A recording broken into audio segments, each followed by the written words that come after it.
What up, chosen ones? We're gonna get straight into it tonight. Episode 4. Seriously, story time. When a man saved the day. So this particular fella, you know what I mean? You know what I mean? You know? he's one of my favorite people in this entire world. I would say we shared quite a few memories together, but really solid friend from college. And we were on the rowing team together. So he was actually the coxswain,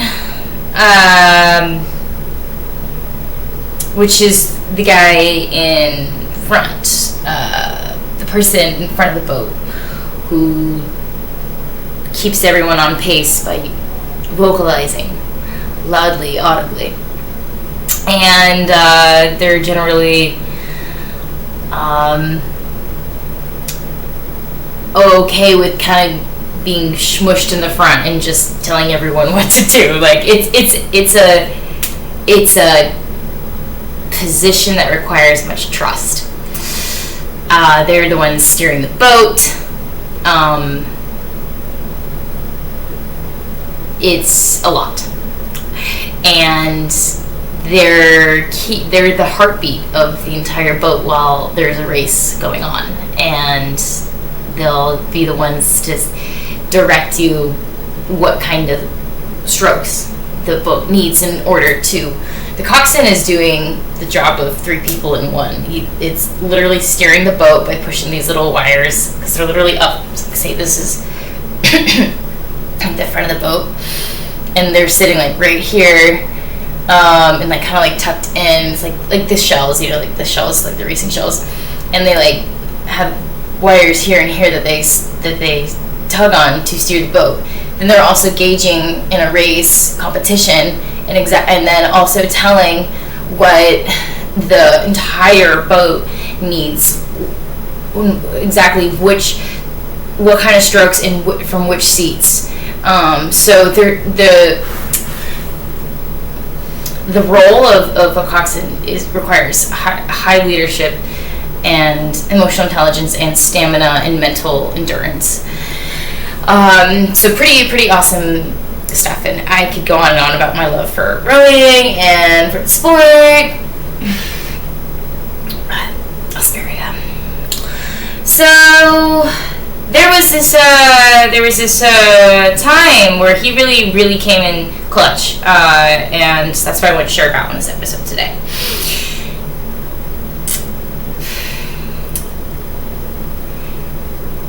I'll start with when we said goodbye, because I was in Portland and he knew I was trying to come to New York, and so I said, all right, this is it, basically. It's been real hanging with you. And he said, well, I basically got over my fear of phone calls, so feel free if you're ever in the Big Apple. Give me a ring sometime. And we're standing in the train station of Union Station in Portland, Oregon, and I said, I for sure will. You take care. You know, just like the those moments in life, pulling the heartstrings, but it's good for you. You know what I mean? It's good for you. You're like, I'm living life, man. Okay. I'm going places, I'm making friends, I'm departing, I'm like doing this thing called life, unabashedly. So yeah, it's a little nostalgic and heartfelt, and I actually been really enjoying doing this. I guess I kind of like started making it like a podcast, even though it's a YouTube channel. But I was like, episode 4, like I just want to make it structured. I just kind of had the idea and I'm going for it. Content creator, and let's just say there was one day where I was out and about in New York. I made it. I was there maybe, let's say, a month in or so, maybe 3 weeks in, 3 weeks or a month in. And you know when you move somewhere that's kind of like the hardest time like right around then, like 3 weeks a month, because you're there, and it's not fresh enough for it to be exciting and like distracting you constantly every second. That it's not as exciting as, but it's enough time for you to get homesick and think about home, and so you're kind of in between both places. I don't know if any of you guys have experienced that homesickness. There's nothing else really quite like it. So comment below like where y'all have lived, and like if you want to comment like where you're currently living, like in the States or otherwise. I know we've had some from Australia and Illinois, and then I know I have some subscribers here in the city. But yeah, you know, it's difficult to make that big move, and especially from Portland, Oregon, over here on the West Coast to New York, New York. You know, that was a big move, and I did it before, like 5-6 years ago, and that was the biggest leap of faith I've ever taken, and was pleasantly surprised by the universe's abundance after having so much faith in the universe and having so much faith in God. That's what I would like to say. Having so much faith in God.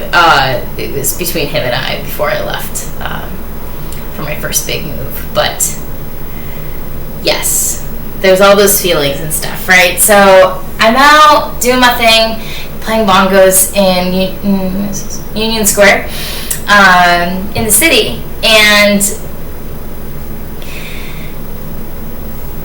remember how I said he offered to you know, if I ever needed a phone call, wanted a phone call, then he'd gotten over his phone anxiety. He was like funny about it. He's like, so this definitely came to mind when I looked down. I was playing my bongos in Union Square, and I was like making some money and like having a good time, and it was still all new and stuff, but it was like overwhelming. But I like looked down, and the bracelet I had put on that day, that was my mother's. Oh, and it was beautiful, and I'll never find anything else like it ever again. And I looked down, and it just wasn't on my wrist. And I could have sworn but I thought it was just there. But I know I had been writing and walking and getting all excited about a new song I was working on. And I was going through the subway tunnels, and I had my backpack and my bongos in my backpack and everything. So I could have easily just, in the midst of all of my journeys and excitement and adventure, it was gone. So I felt my throat start to get, you know, that feeling where it's starting to close up, and you're starting to feel the emotions and the embarrassment and the shame and the nerves and the anxiety of losing property that, you know, is an heirloom. It was going to be an heirloom. It was just one generation from my mom to me, but I was obviously going to keep that forever and share it with my family. All of that hitting at once, I was like, yeah, I'm gonna call my buddy, and I said, and he just man saved the day, just a hero, because he's like, because I wasn't even saying any words when he answered. I just was like sobbing. And I said, something like that. Like, I was really upset. And he was, okay, now use your words. But he said it like in a way like that was very tender still. Like, he has a good way of delivering. It sounded tender, and it tickled me and brought me back to this moment of like, right, yeah, I'm not like, communicating right now, like, English, okay. And that's what I've always valued about a friendship, is a lightheartedness and a lot of jest, a lot of quick, witty responses, and just on our feet, and like, it's it's a time of creativity. I think that we as a team always had a lot of creative mornings together, because after like working out, we'd go out and get breakfast, and that was kind of the vibe, was, I don't know, quick on our feet. We kind of liked definitely all vibe together as the hodgepodge team we were. So reminiscing about college rowing team days, like amazing. Some of the best days of my life, for sure, absolutely. And so I started to explain to him what went wrong, and he said, you know, it happens. And he said, it happens. And how did he say? I feel like I'm not like doing justice to how he was saying things on that phone call, but he was like, okay, use your words. Like, it was very, like, tender. He was there for me. Like, he was picking up. I think he had, like, half an hour left in his shift. He works at audiology clinic. But he still picked up and was like, okay, use your words, and, like, was nudging me, and, like, could tell, like, and he knew that, like a month prior, like, we, like, had just hung out, and, like, he knew that I was in New York, so he picked up the phone call, even though he had a half hour, like, left in his shift, and, you know, like, my gibberish in the beginning was inaudible, and he goes, okay, use your words, and then I start to explain, and then he goes, you know, he was so, like, personable and understanding. He's like, it happens, like, because he was, like, trying to take the guilt off of me, because he could tell that I felt guilty about losing it, and, like, being kind of so, I don't know, kind of, like, foolish, reckless with such valuable property. But it was kind of a bigger bracelet, and my wrist was a little small for it, so, you know, I try to, like, not blame myself, and I feel like that's what he was saying too. He was like, it happens, like, and like, that really helped me in a lot of ways, even more than just the bracelet after that phone call in my life, because I started to, like, realize and accept, like, you know what, it happens, like, these things happen, like, this is, like, so a very positive friendship in my life. Still stay in touch to this day, and you know, shout out to a man saving the day and being heroic, because he even still was working and had things to wrap up in the very end of his shift, and he answered, like, you know, and then was so funny, like, use your words, like, I was like, he's like, literally, like, I think I was just like, I don't even know, because I think when I get, like, really upset, I do this thing, like, where I'm like, I just like, I don't even know, I'll just, like, overwhelm myself and hurt myself up, so, it's so funny that he's like, use your words, hilarious. But there is also this other memory too, where it showcases that he's actually a really solid friend, though, because there was this time I sent, we're at 13 minutes, we've got plenty of time. There was this time I sent an email where I was on my balcony, and the video was, like, me, like, just pouring this, like, bourbon into a glass, and then I sent it, like, 9 a.m. and then he responded, like, afterward, like, later in the evening, something, like, along the lines of, I can't remember exactly what he said, but it was a straight delivery of keeping it real as to why are you drinking that early? Like, why are you pouring yourself a shot of bourbon, like, 9 in the morning, and then sending me an email about, like, why are you, like, I mean, like, it wasn't the email part that, like, bothered him. Like, we're friends, like, we communicate, and, like, that's how we communicate, or whatever, sometimes, because, like, my numbers be all haywire at times and stuff, and, like, email is always just, like, a good way that I communicate with people. But it was like, it was something, like, in the email, because I was like, I made a joke, and I was like, well, yeah, when things get really hard, it's okay, you just have a drink in the morning, or, like, I, like, made a joke about, and, like, that's usually our, like, nature of our friendship was, like, jest, and, like, an offer, and, like, improvisation, and, like, very, like, I think that's a Portland thing, I don't know, because I feel like that was kind of how everyone was there. Fun times. And then I, like, took a day to think about it, and then, like, I, like, went to go complain to, like, another friend. I was like, yeah, like, my friend's, like, making me feel bad for, like, having a drink in the morning. Like, isn't he making a big deal out of this? Isn't he being, like, you know, like, overreacting? And then my other friend, I think it was my neighbor or something, And he's like, don't get upset at that friend. That's actually a sign that he's like that's a really good friend, because he's like worrying about you, in terms of like being able to communicate his concern.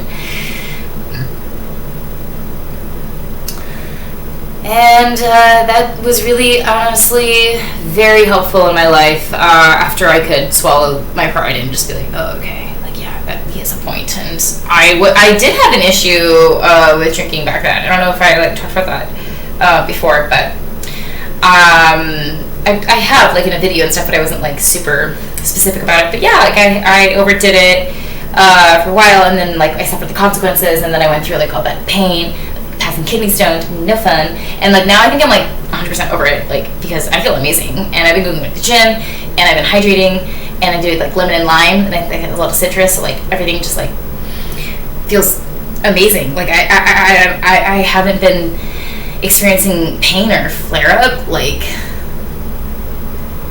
a lot, maybe like very frequently, like. And then even if I do, it's like nowhere near as bad as it was like a year ago. But like, it was so bad, like last spring when it first started, painful. And then I ended up getting like some tolerance to it. But yeah, so I'm glad he said that, a sign of a very good friend. And I remember this other time we went out, and Portland, there's like a lot of bars, and the nightlife is off the hook in Portland, Oregon. Like off the hook. Like off the hook. And we went out for like drinks, and then we were at this bar, and I was like finishing like a whiskey shot or drink, and then he said, okay, yeah, after, and like I put it down, like that was, I was like, I think I like finished it, or I was finishing. He's like, okay, that's 5. And then I went, yeah. But I like look back on those moments, and I'm like, holy what a good friend. He was like keeping count, keeping an eye. He like, so hero of the day, because he answered the phone call when I lost my mom's bracelet, and sympathized and made me laugh, and also like kept me in line with my values throughout the years of like, you know, keeping in check of like, if he saw like a little bit of a slippery slope of what looked like alcoholism, like nabbed it in the butt. Nabbed it. What's that saying? Like nabbed it in the butt. Like, I don't know, I'm like not saying that right, but like he 100% I'm like so tired, like I'm forgetting like they like got it right at the before it even started. Like, I'm forgetting that expression. I'm gonna let it go, because you guys know what I'm saying. Like, that's always like something I can count on. Like, you guys know what I'm saying.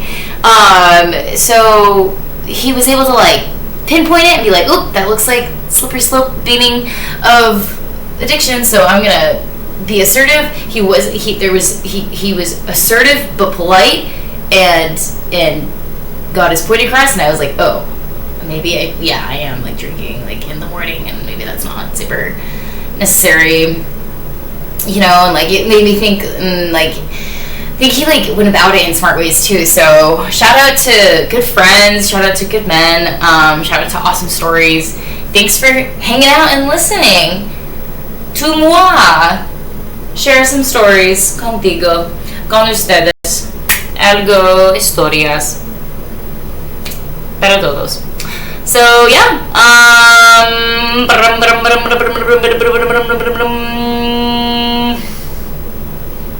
oh yeah, I wanted to share too. Yes. Okay, we'll close it with this. I keep my notes right here, so it's my cute little journal. I love it. It's like purple and pretty. Yeah. That's right. So I just wanted to say I noticed a couple more signs, like noticed I'm on the right path, like more of those signs, because yesterday I was at Starbucks again and there weren't any open seats, but there were a couple of people sitting that had like one chair open, and there were no spots to sit other than this like one spot that was in the shade, and I just been like longboarding, so I definitely needed like a little bit of shade and relaxation. So I was like, hey, I'm sorry, can I just like sit here? I just gotta get some work done, but I promise I'll just like. And then he was like, I don't know, like do what you gotta do. It was like super cool, and then like understanding and stuff. And then he asked, and then he kind of started to get up, and I was like pulling out my laptop because I was like, it was like pulling out my laptop to upload a YouTube video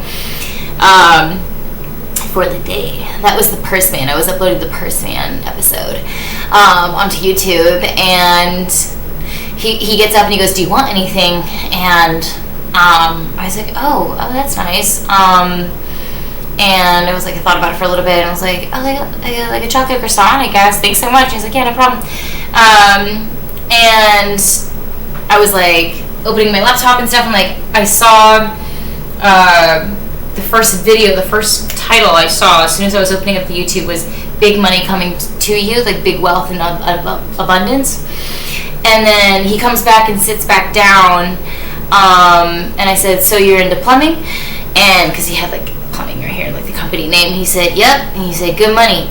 And I was like, whoa, because I had just like seen that YouTube, like money coming to you, and like abundance and expect prosperity and like abundance and wealth coming to you. And then he was like, yep, good money, like right. And I was like, whoa. So it was like those little, like when the universe like mimics you, it's like, yep, you're on the right path. It's like I don't know, they say glitch in the matrix, but I think that's like a beacon of hope in the matrix. You know what I'm saying? That's great. And then the other thing was that actually this friend Thomas, oops, I didn't mean to say his name. It's okay. He had this, quote that he shared with me, I think in the summer 2022 at some point when I was down and out. And it was a quote that says, the lotus blooms in the mud. And I actually have some art that's in my bathroom right now of a lotus. It's really pretty. And so that's always stuck with me. I thought it was beautiful.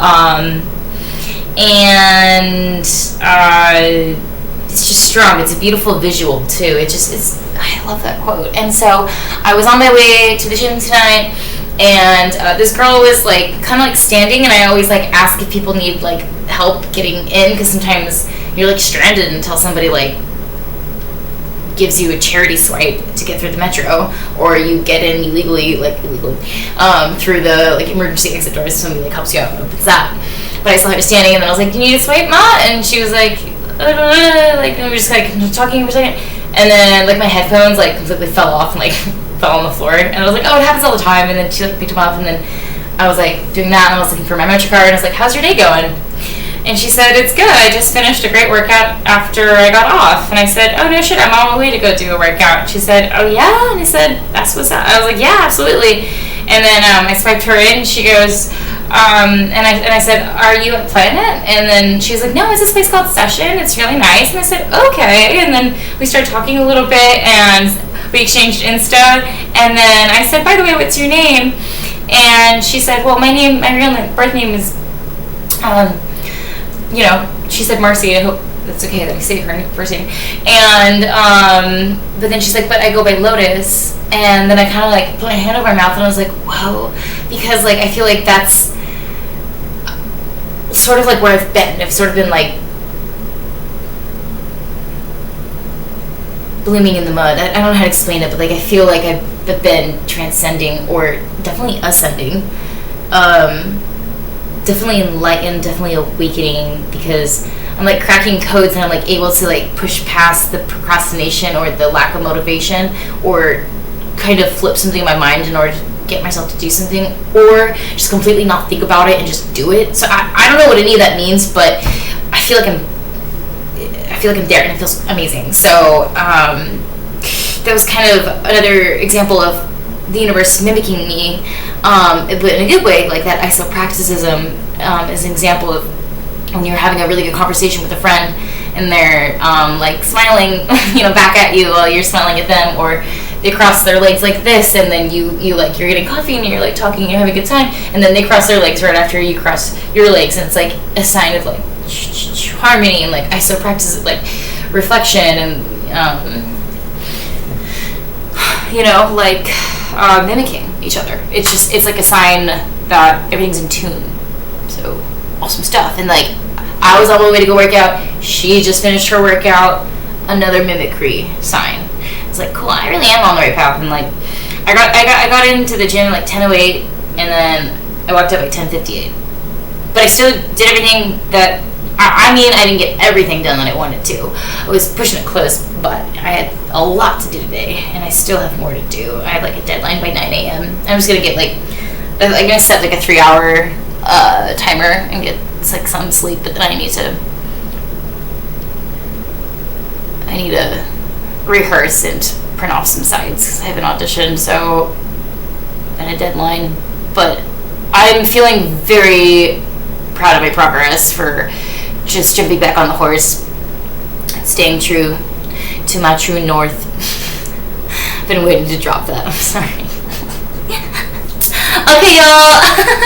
I need to get some sleep. I'm getting to the point where I think I'm hilarious, and honestly, being delirious, like with this, like I love working so hard where you're like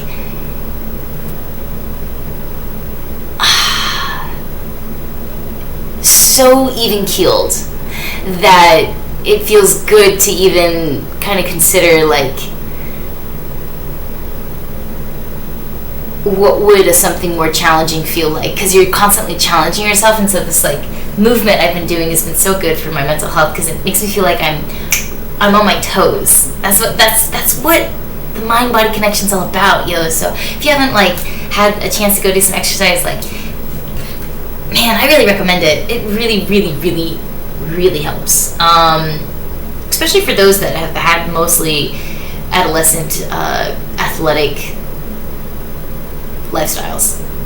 Because your body remembers that, and like you're used to that output level, so you're kind of denying yourself if it's sedentary now in your post-adult years. If you were an athlete, kind of denying that output that you could be having, that input of your muscles working hard, and that output, that feeling that you get after a workout. And it feels so good to be like even keeled. And that's why I really like the video I did earlier today, like on fixed stuff, and I thought that made a lot of sense, and I really like that. So let me know what you guys think about the new stuff I've been putting out. Appreciate y'all so much. Stay tuned. Stay blessed. Stay chosen.